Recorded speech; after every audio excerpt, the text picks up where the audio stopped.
War Room Pandemic. Here's your host, Stephen K. Bannon. For 4 years, I've been trying to stop this man because if he strengthens America, if he makes it great again, if he brings the economy back again, the reset won't happen.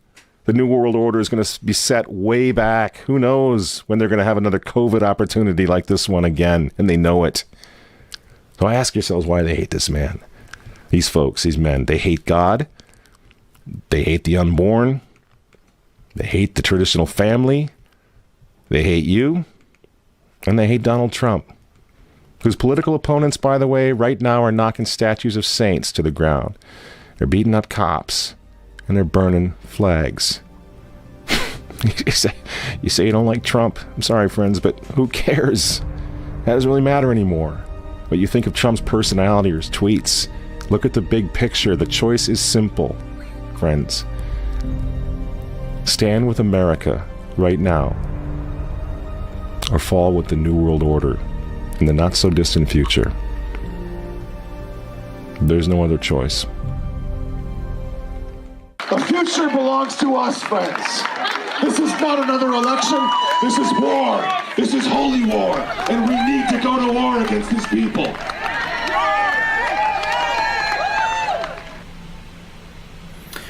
That is a new and powerful voice, editor-in-chief of the Remnant magazine that's been around, newspaper, a Catholic newspaper, national Catholic newspaper, been around since 1967, Michael Matt.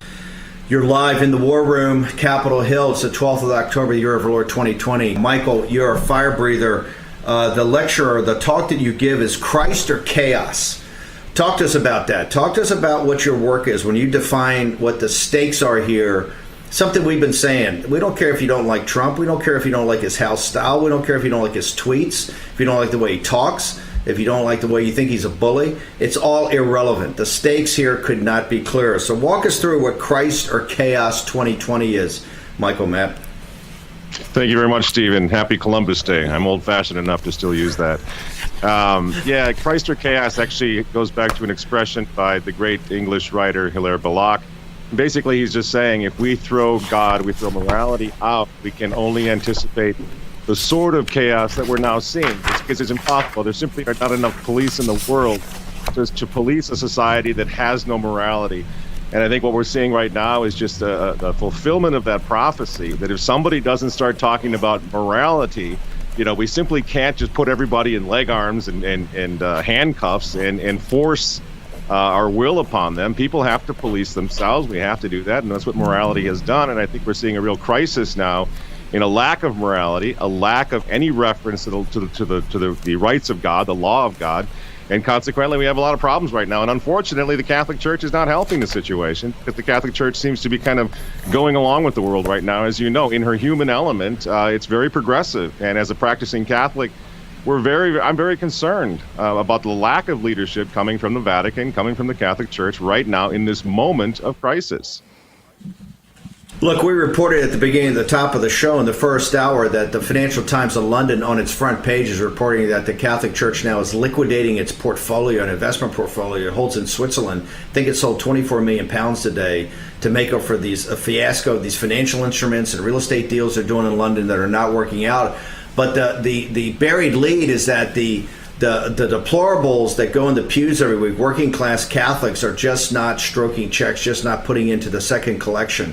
Where do you think this church stands culturally as a force for stability and order? Where do you see it right now, Michael? Basically, they call themselves the Church of Accompaniment now. This is one of their new catchphrases. I see it as the Church of Abandonment. And we really saw this with the COVID pandemic. Rather than the church playing a really important role in people's lives, culturally, spiritually, morally, just to give comfort, as we've seen so often in the past with the Catholic Church through her missions and her churches and her interaction with the people during a time of crisis, we saw the church pretty much just buckle under and shut down.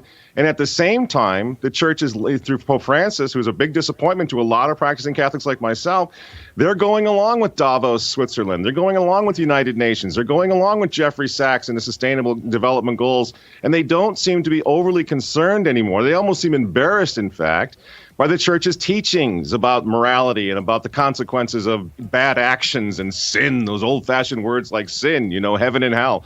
And so consequently, we see the church going merrily along now. And as you know, I think the COVID, the post-COVID, the Great Reset is going to have ramifications that are very frightening for everybody. If they can get rid of Donald Trump, for example, and I'm not saying that if Trump wins, everything's going to be great, but certainly he represents an obstacle to this green reset, the Great Reset that you hear about from the World Economic Forum, United Nations, from Jeffrey Sachs. The Green Reset is in play now. This is their great opportunity, in my opinion. And the Catholic Church, rather than tapping the brakes and saying, wait a minute, there's a lot of other things that need to be considered right now, they're just sort of going merrily along with the AOCs and the Joe Bidens and the Gutierrez and the rest. And it's a very frightening thing to see the church no longer playing her role, but rather losing her identity and going along with a very secularist, and I dare say, a New World Order style solution to what's happening right now. People will say, well, then a guy like Trump's a bully. He's offensive on his tweets. He doesn't go to church. He's unchurched. He doesn't really know Christian literature. He doesn't really know the Bible. If you mentioned Hilaire Belloc, he would glaze over. Why do you put your stock? Why does this movement put their stock in someone that that guys like Pope Francis and the people around him would say is essentially a barbarian? And we got involved supporting Trump early in 2016 simply because we had seen the mainstream conservatives, the rhinos, running this country into the ground, with their wars, establishing democracy at the point of the gun and all over the world, nation building. And all of a sudden, this guy, Donald Trump, who for years had been saying, I could do a better job at this as a businessman, as a capitalist, dare I say. And so we thought, why not give him a try? And what Donald Trump did, and why we're supporting him now, is he said, I'm willing to stand with this basket of deplorables, because he said, I don't understand what's wrong with these people. They seem like good, patriotic, God-fearing, pro-family Americans. What's wrong with them? So again, and you know this, it's not that the left hate Donald Trump because of Donald Trump. They hate us. They hate conservatives. And they're really upset with Trump because he gave us a voice. He went to the mall. He stood with the pro-lifers. He's standing with pro-family, pro-conservative groups to the point now where Rand Paul is at the RNC rather than some of the neocons. So I think that's the big thing for people to say. We're not saying he's a saint. We're not saying he's a second coming of Jesus Christ or he's Charlemagne. I think he's a decent fellow who's looking at all the normal, hardworking, God-loving Americans, and he's saying, I'm going to stand with these people. And that was his crime. That's what he did that made him so loathed by the media. He wasn't a racist, Steve. Before, when he was doing The Apprentice, before he became President Trump, he wasn't a racist. He was beloved by the media for the most part. He becomes president, he stands with us, and now they're calling him a racist because they got nothing else.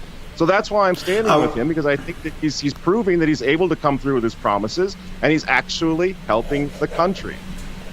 We got about a minute and a half. I got 90 seconds. So why don't you walk us through The Remnant? It's actually a very powerful site, very powerful paper. Talk to our audience about it. Where are you taking this paper? Basically, what The Remnant is something that we didn't reinvent the wheel. We're not radicals. We're simply